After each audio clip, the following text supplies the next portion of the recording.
Welcome to Pitch Perfect. This is part of Start Peninsula. This is year 13 of Start Peninsula. So we've been at this for quite some time, and this program has evolved a lot over time. And really, what Start Peninsula is if you have an idea and you do not know if it is something that you should pursue, then participate in Start Peninsula, and it's to validate that idea. So before you quit your job, before you mortgage your home, before you max out credit cards, this is the place that you can just test the waters and see if this is something that you should pursue. That said, the judges that you are pitching to, they are but three judges along this long, long journey. So you cannot take everything that those three judges have to say as gospel.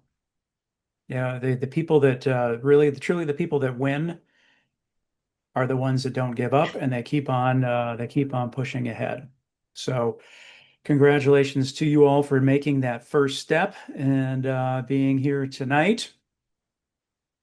So this, if you have never pitched before, this is what it's about. And if you are seasoned, then it's a good refresher for you to take advantage of. And the way that this works is Gary and I, we have a deck that we will cover, and that will be the first half of this tonight. And then anybody that is brave enough can practice their pitch in front of all of us. And then Gary and I will give you feedback, things to consider. We do this specific by design. This is 2 weeks prior to the micro pitch competition that will be held 2 weeks from tonight. So we'll teach everything that you need to know. Gives you an opportunity to practice, write some things down. You can send us a copy of the pitch, a recording of your pitch, whatever. We'll give you some feedback, and then it gives you some time to change things around and really dial it in. I am Tim Ryan. I am the executive director of Innovate Hampton Roads, and I really the main focus is being the storyteller of the region. So our founders, what we have here, we do a pretty decent job of getting them pre-seed checks, seed stage checks, or Series A level checks. That may mean nothing to you right now, but if you're trying to raise a couple $1 million for your business, we can do that for you. But when you need larger checks like 10, 15, 20, $25 million, a lot of those people are not just walking down the street looking to hand out money. So we tell that story so the rest of the world can understand who we are and why you should pay attention to our founders and why you should invest in Hampton Roads. The other part of that is explaining to people what Hampton Roads is. So that is what we do, and that is part of the reason like what we're doing is working. So when we were approached by Pegasus Tech Ventures, they are based out of San Francisco, and they said, "Hey, we've never done anything in Virginia. We would love to do something. Would you host the Startup World Cup?" We said yes. So what we're doing is working. People from around the country are paying attention to what's going on, and we're super happy. I'm really proud to share that several people that were on the stage at the Startup World Cup were prior Start Peninsula participants. So this really is the gateway for you all to really get into that ecosystem, take advantage of it, and leverage it for everything that it's worth. I have worked with thousands of founders along the way. So as I briefly mentioned, I started the Launchpad in Greater Williamsburg many, many years ago. That is where I met Gary. That is where I met Duncan. Along the way, I have transitioned into angel investing as well. I share that with you just to say that, yes, I know how to help you all get started. I also can listen to what you're saying from a check writer standpoint. I know what it feels like for a check to go to zero. So I know what I'm listening for before I write a check. That's all I mean by that, not trying to flex. But Gary and I have been doing this for many, many years. And Gary, I'll let you introduce yourself before we dive in. Yeah, Gary Plagg. My name is on the screen there for you. And yeah, I started with Tim in the Launchpad in 2015, I think. And then he asked me to help with the the pitch things, this whole pitch perfect idea, and start Peninsula and the contests and the pitch contest. And so we used to do them in person, and so we got involved in that. And then when COVID happened, we'd already started going online with them because it was just easier for everybody to participate. So anyway, I've been helping Tim with this for, I think this is the ninth year. We started in 16 doing it together. I don't live in Williamsburg or in that area anymore. I was there for until 20, and then I moved to Boone, North Carolina. So I live here in the mountains and look south at other mountains. But since this is online, I get to come back, and Tim keeps asking me to help. My day job is that I'm a presentation and executive coach. So I work with people on their presentation skills and also helping them when they're at a level in their organization where they can't really ask anybody else for any guidance and help. So they come to me and say, "Hey, can you help me? I can't talk to anybody else because I'm the boss." So help people with that. And I'm trying to retire and it just doesn't work. So I just continue working. And yeah, so that's why I'm here. So thanks, Duncan. That's kind of you. Yeah, so I look at stuff from the business side. Gary looks at things from the performance side. Super intentional to use the word performance because what you're doing is very much a performance, and we'll dive into those details here in a little bit. Can I Before I just get, say one thing about as you're yeah, getting building your bravery, your courage to maybe practice at the end? I believe it's important for me in my work to always remember what it's like to be new and to not know how to do something as well as I'd like to do it. So I'm pretty good in this space, but I just came back from a 9-day language immersion program where I had to stay in the language for the complete 9 days, living in a villa with 14 other people. And I came back with way more self-confidence in my speaking ability in the language and my listening ability, but it was something that I was afraid to do, and I pushed myself to do it. And I'm really glad that I did. And so I encourage you all tonight to, after we tell you, we give you the keys to the palace so you know how to do it, just give it a try. And it doesn't have to be great or awesome or anything, but just give it a try. It's so rewarding. And it's better than getting off the call at the end and saying, gosh, like at 10:30 tonight, gosh, I wish I'd done that. So I hope that registers with you all. Just give it a try because it's the same kind of environment that's going to be at the pitch contest is this online thing. Try it. It works. That's all I'll and say. if you don't have anything formal that is done already, that's awesome. That's totally perfect, and in fact, it might be better because we're going to break everything down. So grab a piece of paper, grab a pen, Yeah. and then when we go through everything, just write down simple sentences, and that will be the structure and the outline of what your pitch is. And then we build everything around it. A lot of times people will come online and they're like, "Oh man, I had this deck and I have to totally start it all over again." Because no Yeah. fault of their own, yeah, they didn't attend this before. So we're giving you the answers to the quiz. And one thing we had to do in this language program is we had to abandon our perfectionism. And because you just had to do stuff and go for it. And so tonight, abandon your perfectionism and just give it a whirl. I know Duncan will. He's itching to go. So, yep. All right. So we're going to talk about this is a 3 minute pitch. Everything that we do with Star Peninsula is 3 minutes. So like I mentioned, we're going to talk about the first part is the elements of the pitch, and then we'll give people the opportunity to ask any questions, and then provide any feedback to you all for those that would like to give it a shot.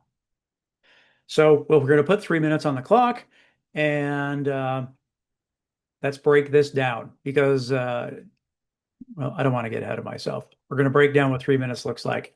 We're going to start with an attention getter, 10 seconds. And I'm going to preface all of this by saying that, like, this is not exact science. You don't have to be, it's okay if it's short. Um, It doesn't have to be exact. So, but start with an attention getter. It could be a quote, it could be a stat, it could be something other than your name. It just has to work. It just has to work. Right. Then we're going to talk about the problem or the opportunity. 50 seconds to talk about that, the solution.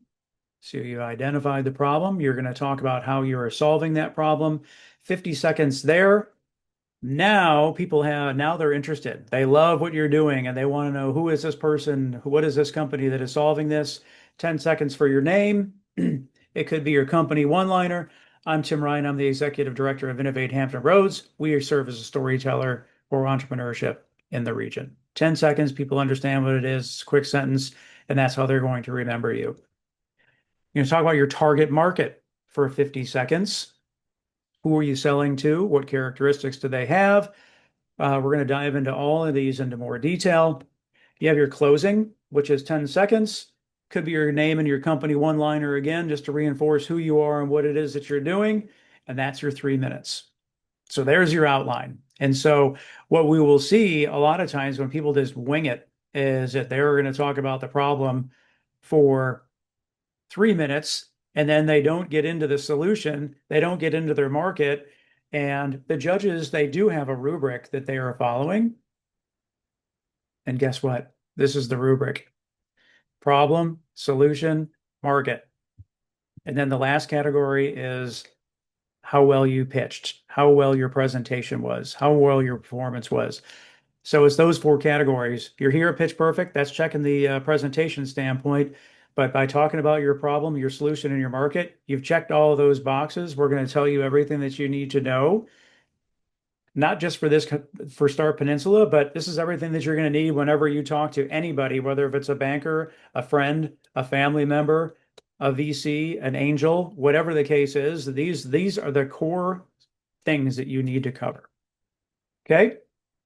And again, we'll send a copy of this presentation, the recording to everybody as soon as we, probably tomorrow morning when we turn it around. All right. Real quick, the secret sauce. This is what we're working for. We want to establish a flywheel. This is not part of the rubric. This is just something to keep in the back of your mind. And a lot of times people will say, gosh, Hampton Roads, there's no money. What is, I just don't understand. These are the things that you're working for. Without these three things, you're not going to get any meetings from anyone, but you need to have a product. What is it that what is the product or service that you are delivering? You need to have a team. And we understand you are super early. You may not have a team yet, but you can start identifying who is it that you need? What are you looking to fill? Perhaps you're a technical founder and you need someone who's more business on the business side. Maybe you're a business person, you need a technical co-founder. You need someone in sales. You need something, but you have to have a team to build that product. And then when you have that product, you're satisfying those customers. And when you're satisfying the customers, that's generating revenue so that you can then put that money into your team and into your product. And that's how you get this flywheel going. And that is what equals growth. Without these three things, you have just an idea.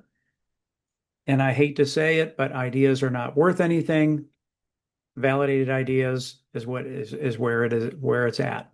So again, those are the things that with that team, you're able to satisfy your customers. Customer then generates revenue, so you can put that back into the product and into your team, and then things will continue to grow. When you have all those three things, that's the end goal. All right. So what is the problem? Let's break that down. Some things to consider here. 50 seconds, don't go long. And I said, some people will get on this at these micro pitch competitions and they will just talk about that forever. And Gary and I have been doing this so long. We have an internal clock. We know where 50 seconds is. And we're like, there's no way this person is going to get through. There's just no way. And I feel really bad about them because they describe it really well. But there's just, when you can't evaluate them on the solution or the market, they're hurting themselves. People are visual learners. So when we talk about the performance side of this, we want to take you through that customer journey. So if you think about maybe you've created this You've identified a problem. There was no solution, so you're doing this yourself. Maybe you're that ideal customer, but just think about who is the person that is feeling this pain point and think about that storyline. And like, I still remember pitches from long, long ago, and it's just so like, I know that, like, I still remember Duncan's pitch from back in the day. Um, Grammatically, correct? That was the name of the company. Yeah. So, I mean, I just, there's just one of these, when people do that with that visual aspect, you're able to remember that. Um, You and we're going remember to it tell as a good thing. It's not a as a nightmare. good thing. We remember some bad ones too, but not you all. You all are going to knock this out of the park. And you're just going to tell that story that, hey, I want to introduce you to so and so. So and so had this problem. They tried everywhere to find the solution. There was no solution there until now. I solved this problem by doing such and such. John is not alone. There are 2 million people like John.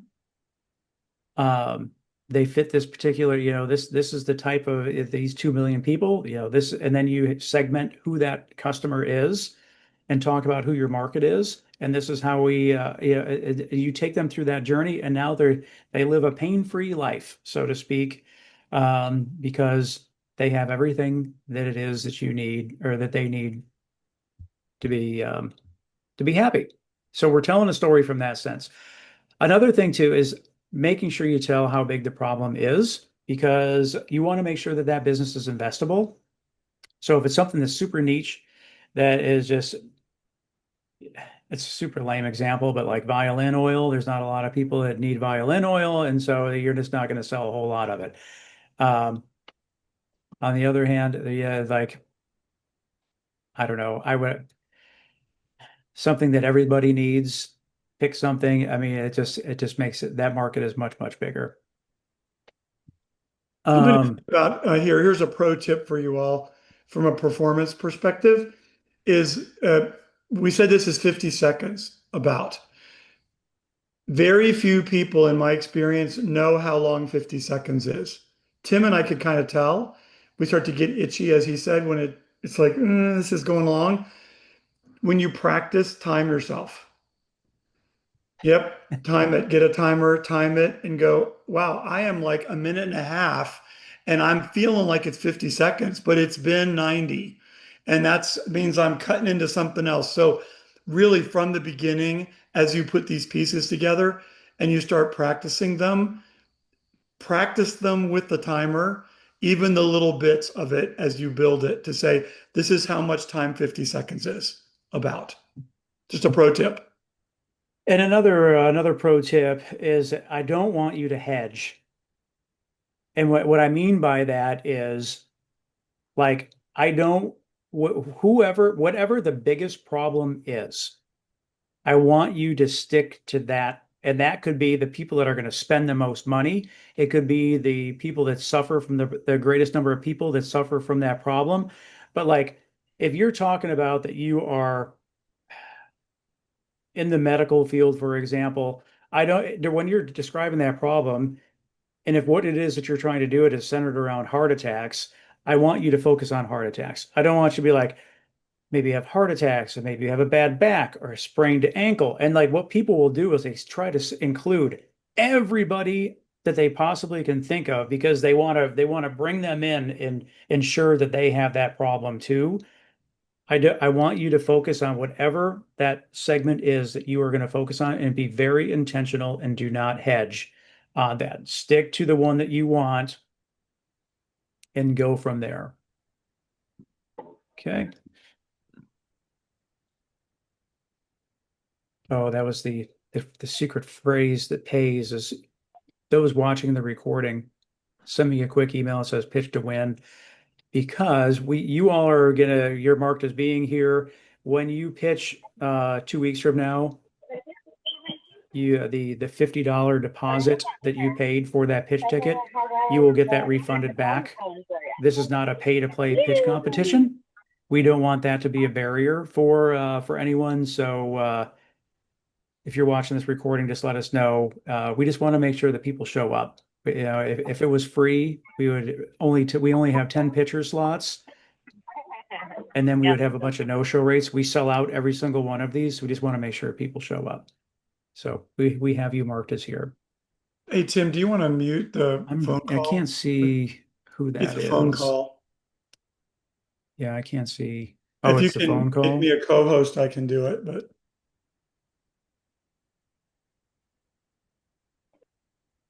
Try quickly.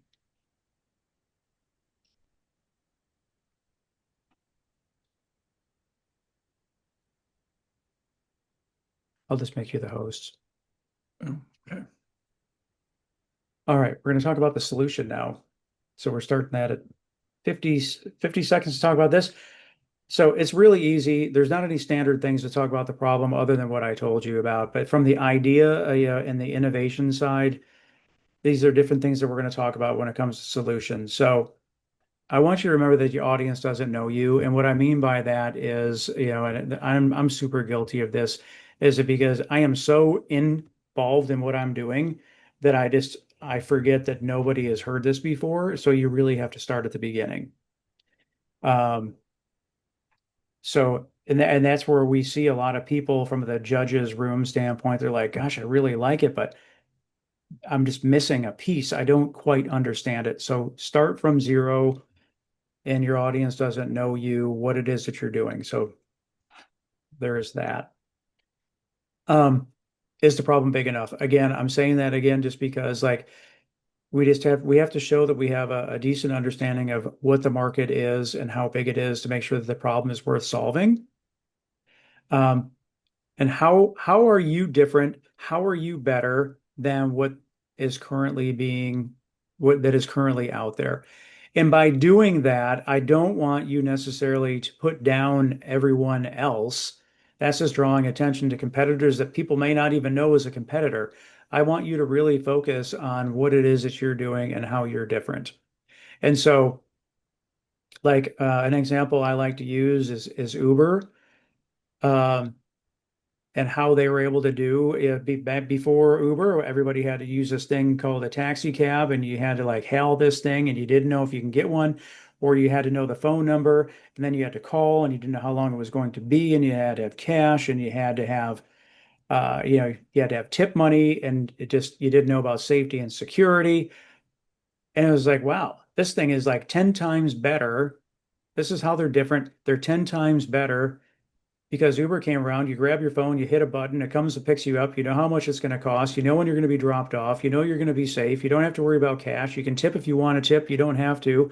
But like these things that is just they weren't putting down the taxi cabs. They're just like, hey, this is my idea. This is how I had too much to drink. I want to get home safely. This is how I'm going to do it. And it turns out, like, if you want to change customer behavior, you need to be 10 times better than what the status quo is. If it's not 10 times better, then they're going to revert back to how they always did it.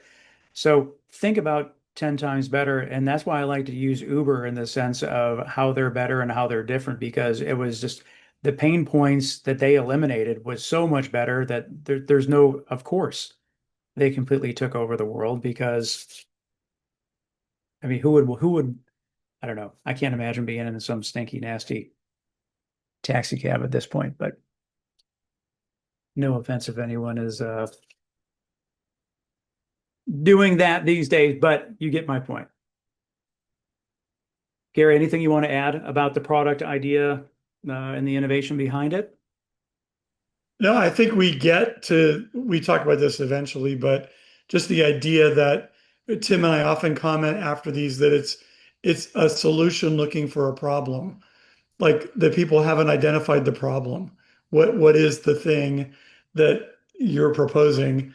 It's a great solution, but what's the problem? So that was the only thing that always strikes me. Yeah. And it's super easy to talk about like with Duncan back in the day, the idea that he had was like when you're doing research papers in college or high school and you had to make sure that you cited your work and did your footnotes and everything properly, If not, then you were dung. I don't know, dinged, dung. And you lost points based on your paper. Yeah, and there wasn't anything like that. And so you put everything in, everything happened, and it was just like, man, that's pretty cool. Like there's not anything out there right now other than like hoping that you get that right. Um, so like that was something that stands out to me because it was 10 times better, unless you were 10 times better than something happening that was automated. Um, yeah, so again, that is just something that stood out that was super cool that people could latch onto. Um, so good on you, Duncan. Your team, we talked about that already as far as the three things that you need.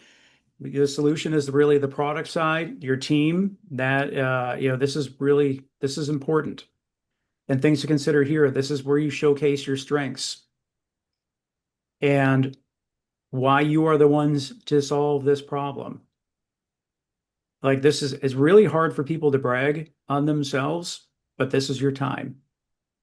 And um, with that, if you are a second time founder or a third time founder, that is not something that you should hide in shame behind. So again, when I said that like I do some angel investing, I will bet on a second time or a third time founder before I would bet on a first time founder.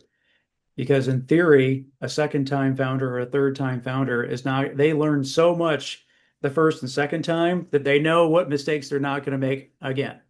And so so that is, I view that as a strength. And when you look at some of the most successful entrepreneurs and founders that are out there, what they're known for, this is not their first time uh, founding a business. So many of them, like Uber, that was Travis's third business. Um, so use that as a strength. How many years of experience do you have? How many years of experience does your team have? What certifications do you have?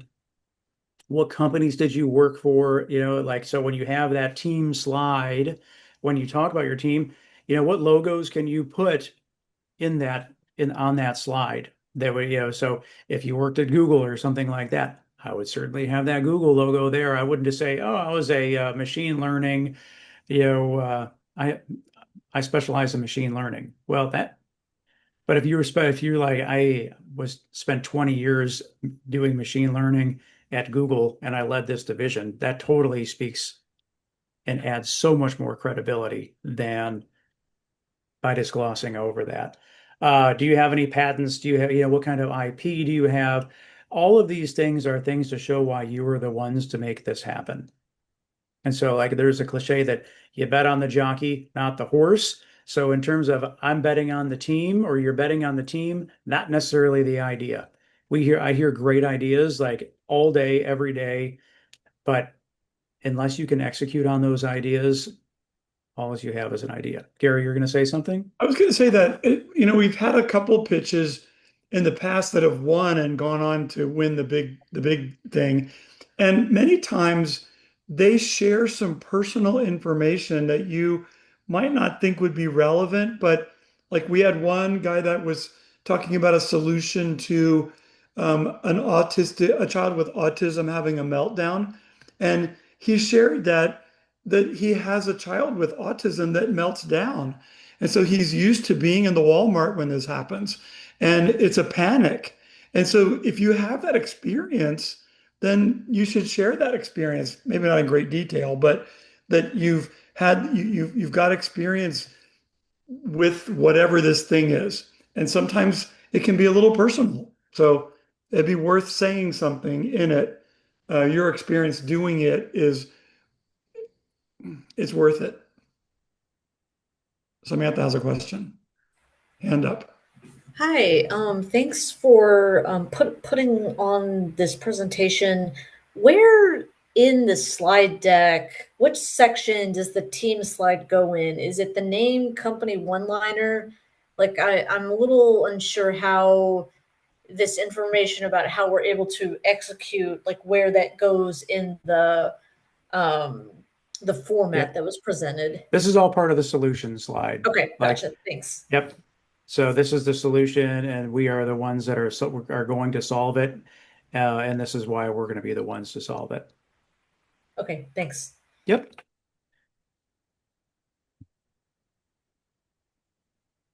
Now we're transitioning from the solution side to the marketability side. This is where you're going to identify your customer, and that like this really shows how well you understand that market. So again, to pick on Duncan, Duncan was in college when he came up with this idea. So like he knew who that target market was. It was high school, college students that were doing research papers. I mean, and it was just like for me, I was like, man, that's a brilliant idea. I never would have thought of that because I'm like was so far removed from that. But then with that, because Duncan knew who that target market was, he knew exactly how to market to them, say the things that needed to be said, where you're going to do this, what channels where do they hang out, where do they get their information from, how many college students there are, what is that growth looking like in terms of the number of college students. But if you can really show how well you know that market, again, you're building credibility to the people that are listening to you. It's just like if you have a contractor come to your home, you want that person that specializes in that one area. They know everything about what it is that they're going to do to your home in terms of, yep, this is how we rip out this flooring, or this is how we sand this down, and this is what we're going to do to replace it. They're building confidence. And so you're doing the same thing here. So demonstrating what the problem is, how you're going to solve it, and you know these people's problems before they even say it. That is building confidence, and that's what you're looking to do. When you identify who that target market is, I want you to focus as small as possible and then expand. Nothing makes me cringe more than when someone's like, "Who's your target market?" Everybody's the target market. And it's just like, how are you going to get everybody? So focus on that really, really small. And then once you have done a great job of that, then you can slowly expand.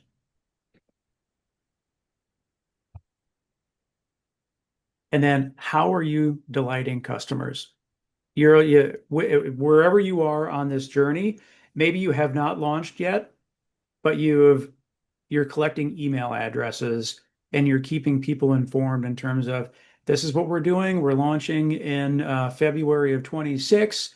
Join our mailing list and we'll keep you updated on our progress.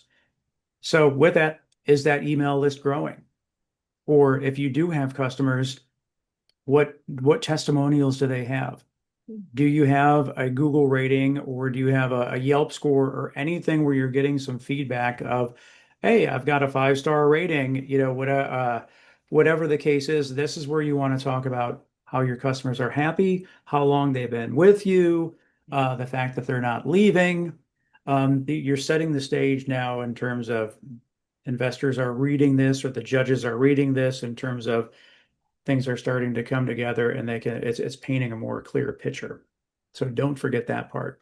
Yeah, it could be even something as simple as, yeah, we tested it at the local farmers market on Saturday, and we've been repeating for 15 straight farmers markets, and we have 300 people that come each week to buy this product from us.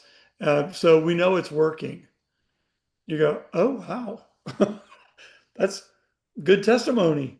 And then from that, it's much easier to, if you're eventually going to be seeking funding for your business, it's a whole lot easier to go to someone saying, yeah, we start at the farmer's market. We sell out in 15 minutes every time we go, despite the fact that we continue to bring more product with us.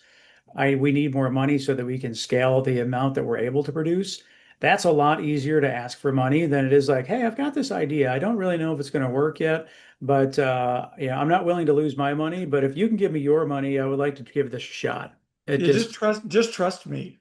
yeah. Yeah. So, I know I'm going to make it big. Yeah.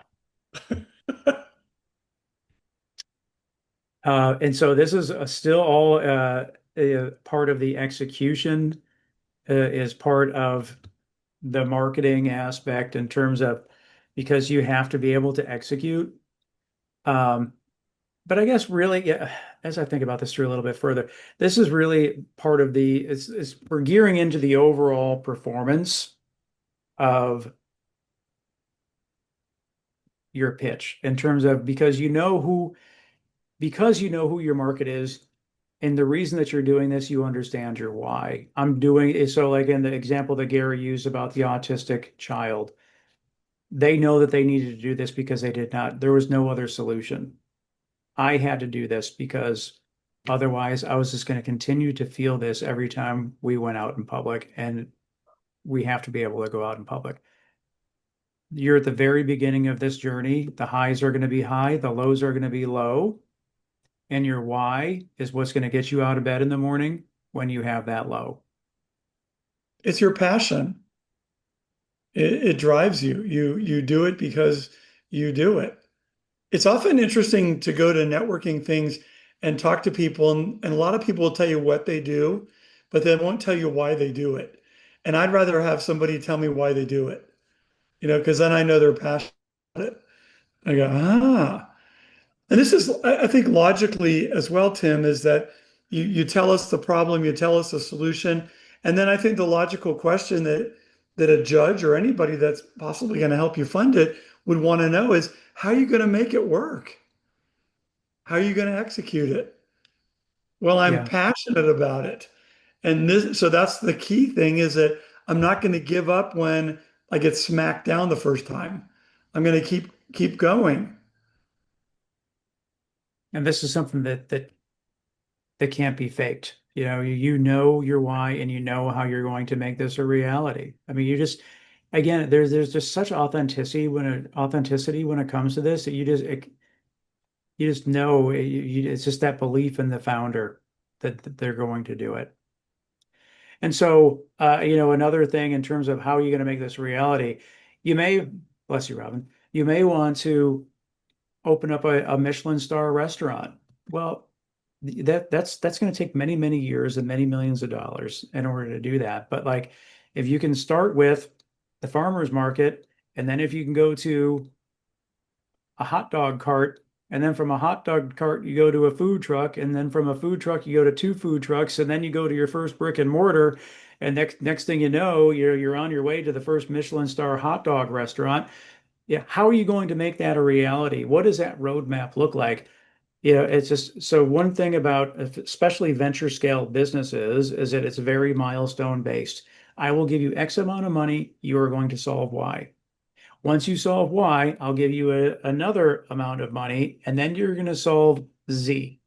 And so it's all incremental, milestone based. You don't just put all your chips in, and then they burn through millions of dollars, and then everybody loses.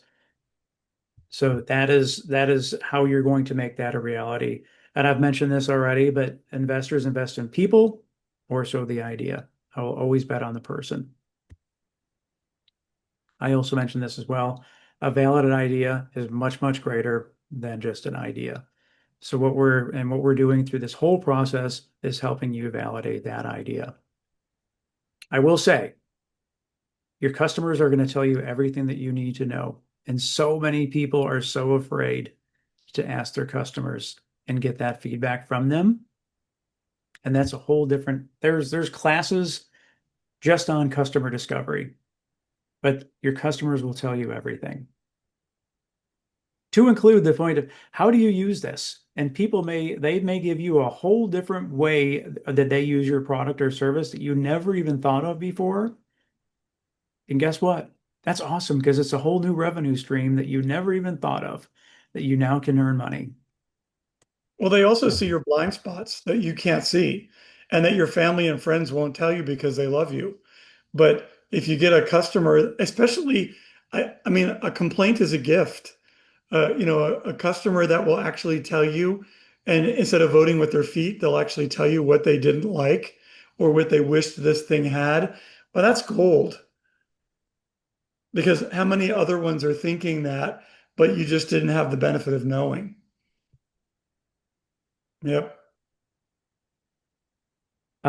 Basic needs. This is a really popular question, certainly amongst the judges. Or if you have some extra time at the end of your pitch, like with that, lean into that vulnerability. I know it's really, as a founder, everyone's looking to you for a lot of the answers. And trust me, a lot of things need to go right, and so many things are going to go wrong.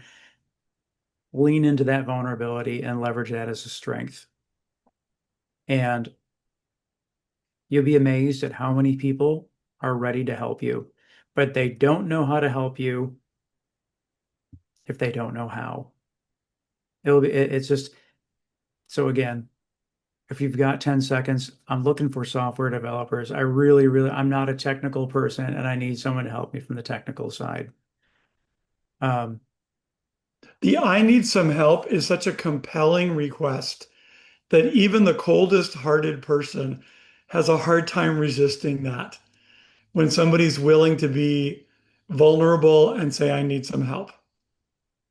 yeah, it's interesting. I was on a panel today and the panel was about AI. And so afterwards, one of the members, someone in the audience came up and she said, "Gosh, I really loved your optimism."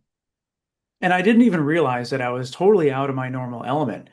And I looked at her and I was like, well, that's the world that I live in. I'm like, I surround myself every day that people think in their own way they can change the world.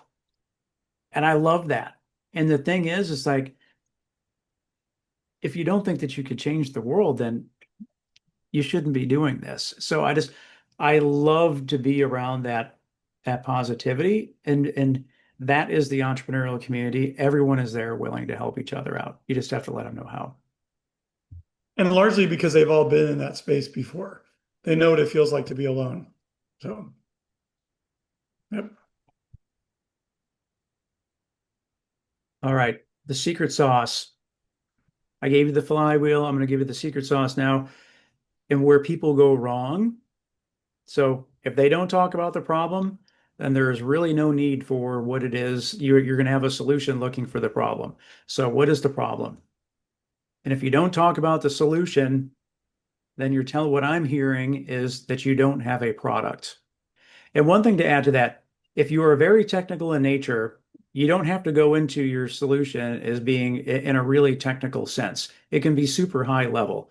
Using the Uber example again, you tap your phone, a car comes and picks you up and drops you off at your destination. There's no need for cash. It didn't go into how it geolocates you, and you can, using this particular type of technology, very easy to understand. So you don't have to go into it in depth from that standpoint. But no solution, no product. If you don't talk about your market, then how are you going to grow? That's what I hear if you skip over that. If you don't talk about traction, this is getting a little bit ahead of where you all are right now, but no traction means no customers. And that's where I'm like, hey, if you're growing an email list, that's perfect. If you have one or two customers, that's awesome. Sometimes the first one or two customers are the hardest customers to get, and then you delight them. So make sure you talk about any traction that you have there. And again, this is a little early, but no model, no money. I'm happy to share that like everyone typically of the people that advance into the finals in November, a vast majority of them all attend Pitch Perfect. So you all have a great opportunity to make it into the finals in November. We're going to get into your model. There's a different rubric in November than there is in September. So you don't need to have your revenue model totally dialed in, but you're going to like, hey, I think I'm going to be a subscription service, or I think that I'm going to go direct to the consumer. But no model, no money, no team, there's no execution. And again, you might be a single founder, but it's just again knowing what it is that you need when you do build out that team so that you can execute because you can't do it all. And then if there's no performance, then no one's going to remember you. And by design, the micro pitch and the championship pitch in November, very fast paced. We're in and out in 2 hours. We have 10 pitchers, 3 minutes each. and it is rapid fire because people are just super distracted and people have other things that they need to do. You have to have that performance so that people remember you. Otherwise, it's going to be really, really difficult. And I think also from our experience of the previous pitch events is that the judges go into a room, a breakout room, and there is much conversation. And sometimes it's very rarely a slam bam and they all agree. They're constantly fighting with each other about what they thought was most impactful. Pretty much guarantee that the ones that they're arguing about are the top three or four performers. Yes, the idea is important, but they're really struck by the performance, how vulnerable, how authentic, how well they explained it. Those are usually the ones that are neck and neck with each other in the judges' deliberation room, is the ones that have a really good performance, a strong performance. Speaking of performances, Gary, What is time? Oh, yeah. So with the old joke, how do I get to Carnegie Hall? Practice, practice, practice is how you get to Carnegie Hall, right? And so I can't emphasize this enough that the thing that in not just these pitches, but in performances that I help people with, presentations, is that they refuse to practice. And there was a study that was done many, many years ago of the impact of a presentation and the different aspects of it. And out of 100%, 55% was the body language and facial expression that was used, and 38% was the volume and vocal inflection and the way that they said it. And that leaves only 7% for the actual vocabulary. And so it's this, even though it makes it harder because you're on this video conference platform that we can't get the real feel for you. So you really have to be practiced at doing this. And so I don't know if Zoom still does it, but I think there's any of these platforms, you can have a 20 or a 40-minute session for free with the software, and you got to pay if you want to have longer ones, but you can record yourself for these 5 or 10 minutes and then go back and watch it again. And so this idea of practice and not just show up on pitch night and hope for the best, hope is a terrible strategy. It's let me plan for this. Let me do it the right way. Let me see what other people see when they're looking at me. You're going to sound different because you sound different in your head because your voice is echoing in your skull cavity and stuff.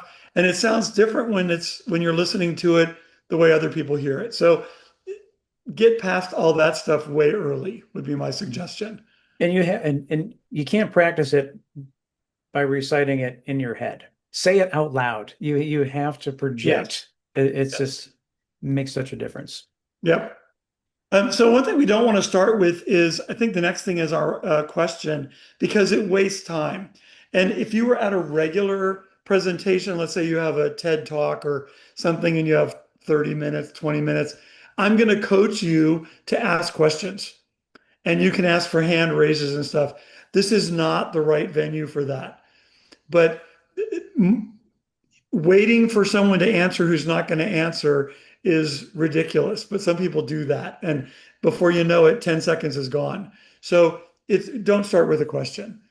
You don't want to start with your name because I don't care who you are until I have a reason to care. And also your name is on the thing that's behind you while you're talking. We're going to give you a slide that's going to be behind you. It's your background. And I'm going to introduce you. I'm usually the MC, going to introduce you. We're going to know your name from that. The judges And you have can your just name. It's very look clear in the who bottom you left are. corner of your box. It's in the corner of your body. Yeah, so we don't have to know what your name is. That just wastes time. And mostly though, we don't care until we have a reason to care. Yep. This is hard. A friend of mine was a speechwriter for a Congress or for a senator, and he would always say, you have to be willing to kill your darlings. And that means you write this really clever stuff and then you got to cut it. Or you think this is a really great way to explain this thing and you got to cut it. So he always referred to it as being willing to kill your darlings. That this line I wrote is awesome. The senator's going to love it. And then the senator's like, I hate it. And you got to cut it. So get rid of anything that is irrelevant to your story. If somebody has to say, so what? Don't put it in. And a lot of Make times sure what that happens too, Gary, that I just is it when if you have to cut 20 seconds and then you cut one, part of that thought and all, but you want to keep that darling in there and it doesn't fit anymore because you had to cut something before or after. You have to be willing to, you just got to get rid of it because, well, we'll get to the because next we part. all want to tell everybody everything about this great idea we have. We don't need to know all the backstory necessarily. We just need to know we know in what we need to know in 3 minutes to make a decision to advance you to the next round. That's all we need to know.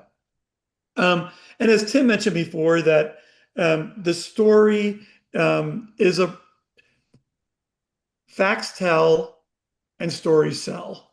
So when you can weave this into a story, then you have a lot better chance it's going to stick in a judge's head or it's going to stick in an observer's head because we will have observers of this event. They will be on there. They're all in the audience watching, and they may choose to reach out to you because they're struck by your idea.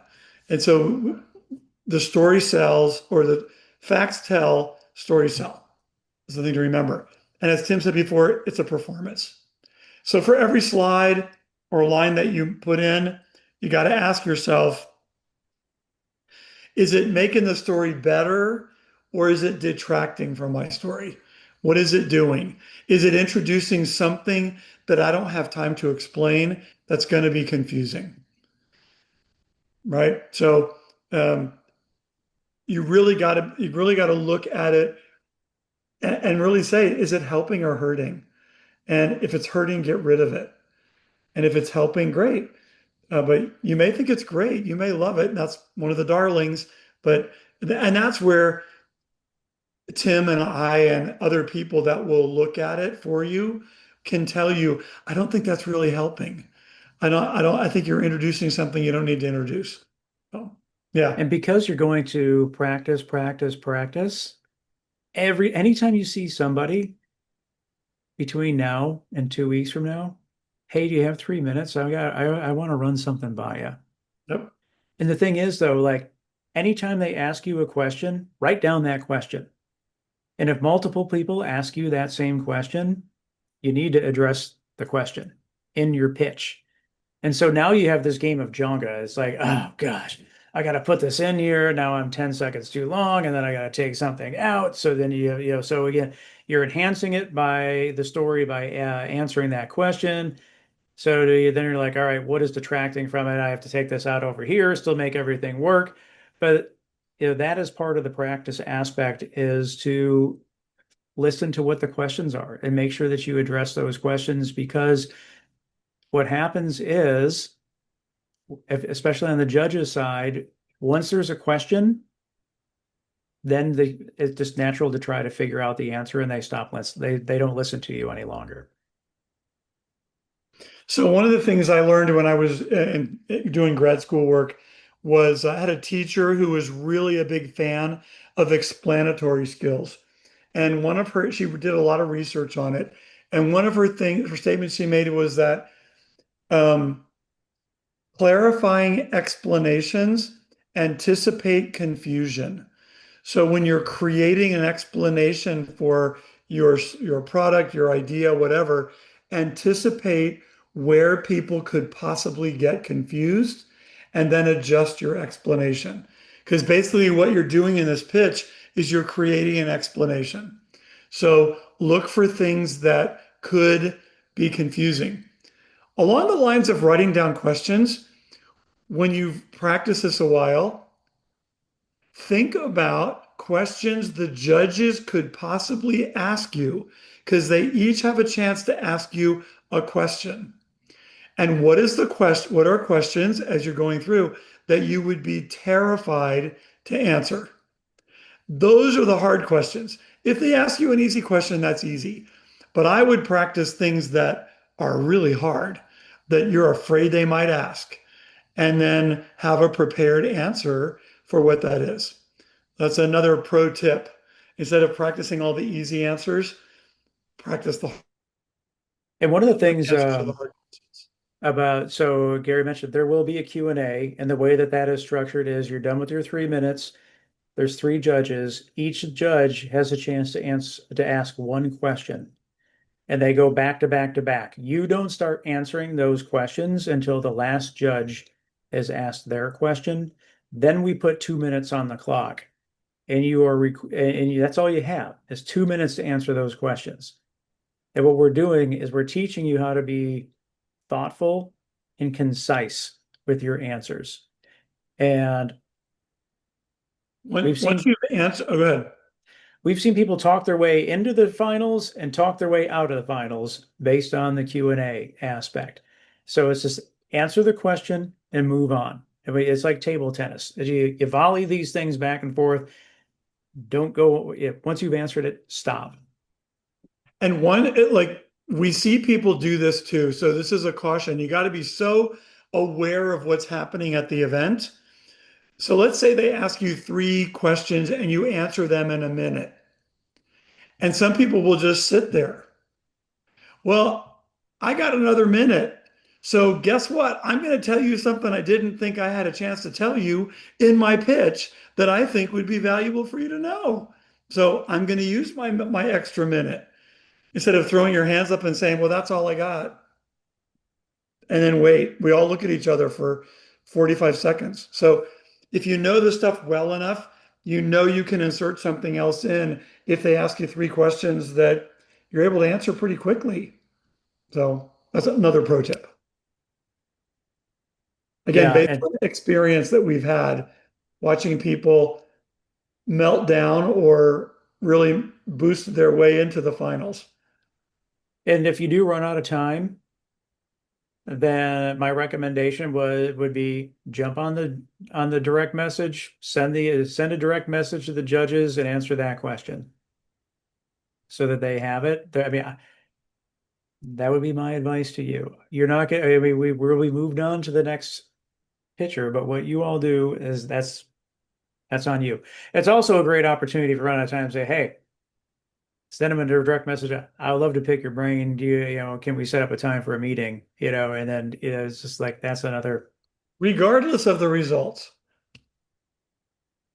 But don't be don't be afraid. The thing that I have found about the Q&A aspect is that is when true passion comes out, and with that is the authenticity that I was talking about, because it's not really scripted anymore, and you're speaking from the heart. You know it, but you feel it, and that typically bodes well for folks.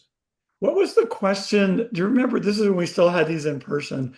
Tim, do you remember when Jason was there as our guest speaker and certain people that weren't in the pitch competition they could have him coach them?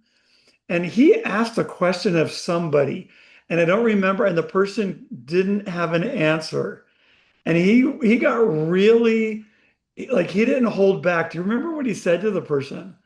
Was like, if you I can't don't. answer that, I'm not interested in talking to you anymore, or something. It was like the guy, maybe it was something like, what kind of challenges have you had in trying to do this? And the person was like, oh, I haven't had any challenges. And then I think Jason was like, well, that's a bald-faced lie because everyone has a challenge. So yeah, I'm not going to help you if you're not willing to tell us what that is. And some additional color to that, so we don't want you to be afraid or anything of it.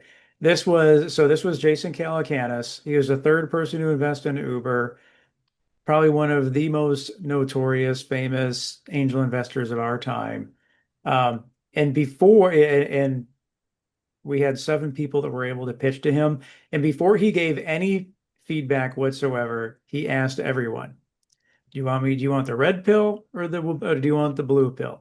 You want me to give you a nice feedback or do you want me to be really, really straight and honest? And everybody wanted him to be very straight and honest. So that's why he might have been a little And harsh. they were not beginning pitchers. These were Yeah. people that had a business going. They were trying to grow it. They wanted Shark Tank, and he was willing to And give that to them. he offered five people $100,000 when the night was all done. So it worked.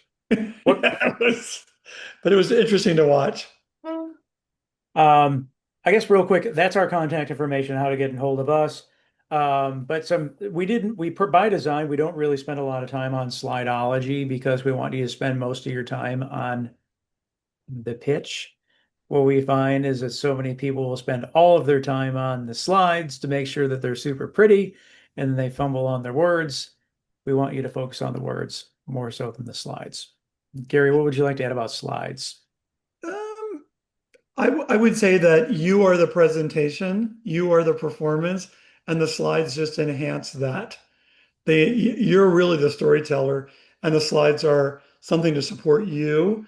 But a lot of folks think that the slides are the show, and that you're just there to support the slides. Um, Other things like slides that have so much text that no one can listen to you because they're busy reading. If I'm given the choice, I don't know if this is scientific or not, but in my experience, if I'm given the choice of reading a bunch of text or listening to someone, I'm going to read the text and not hear what the person says because I can't do both. And so make the slides use pictures and short blurbs of text if you're going to use it, but slides full of text not helpful. Make sure the slides look good on the screen. Dark backgrounds usually most helpful, and you're not blinding people with the screen. Excuse me. Typically, So those are just some tips about slideology, but six there's so many lines, tools you can no more use. than 6 words per line. You can Yeah, I see call it like a that's 6 by 6 rule. Yeah, not more than 6 lines on a page and not more than 6 words on a line. And make sure the font is big enough that we can see it and it's not some crazy thing. Animations are a little spooky sometimes. If you're going to use them, I suggest if you're going to use them, that you just use appear. We don't need swirly things that do this and all that. Just make it appear. One thing that's helpful is if you're going to use an appear animation, is to use it to keep us focused on what you're talking about. If you put a whole slide up with your 5 ideas or 5 points, we're going to read ahead. If you want to talk about point one, put point one up and then point two and then point three. And the technology will get you to, when you share your screen, we'll make sure that you've clicked the right buttons on the share button I thing would, so yeah. that your I'm slide to the point now, animations. Gary, where like, especially if you have video, that's great. Don't do a video with sound. It just Yeah, like if you it's because risky. it's just gonna. We've seen so many people crash and burn. They want to have this video. The sound's choppy. There's not enough bandwidth. The computer freezes up. We look at each other awkwardly, and we can't give you another chance because we have to be fair. So if you have some animation running in the background, like, "Hey, this is what my app looks like," and then it's a silent video where and you broadcast what's happening, you sportscast it. This user goes to here, they sign in, then they go to this screen, and it felt like that is a video that's happening. That's great, but like some people, like they'll try to do a video that just takes the place of the pitch itself. I mean, that one, that just doesn't add credibility, but two, it just never goes right. So avoid a video with sound. And avoid timing. I want you to time yourself to make sure it's right, but avoid automatic slideshows that just run because then you're trying to catch up or you get behind, and then it's just one more frustration. So avoid that too. Who's ready? Who's got questions? Who's going to do it? Natalia is going to do it. Any Anybody have questions any before we get questions going? before we go and practice these? Anybody who's brave? Any questions? Yeah, Jessica. Oh, I was just offering to go. Oh, Oh okay. man, wow. Well, I had one more point that I was going to make, and I can't. One slide, one point per slide. In terms, when I mean my like one main idea, per slide. Don't like be cute and have like a quad chart and then you have like four different thoughts on four different things and then you're just trying to jam 20 pounds of information into a 1 pound bag. I mean, it just doesn't work. And don't feel the need to read every single word, especially on the team slide. Everyone wants to read everyone's bio of the person on their team. And it's just like, nope, we can see it. That's where I'm like, if you can do a logo, great. People can identify it and then just like, and this is my team. And if there's something that should be pointed out, point it out. If not, use that time to your advantage as opposed to saying something that can be read.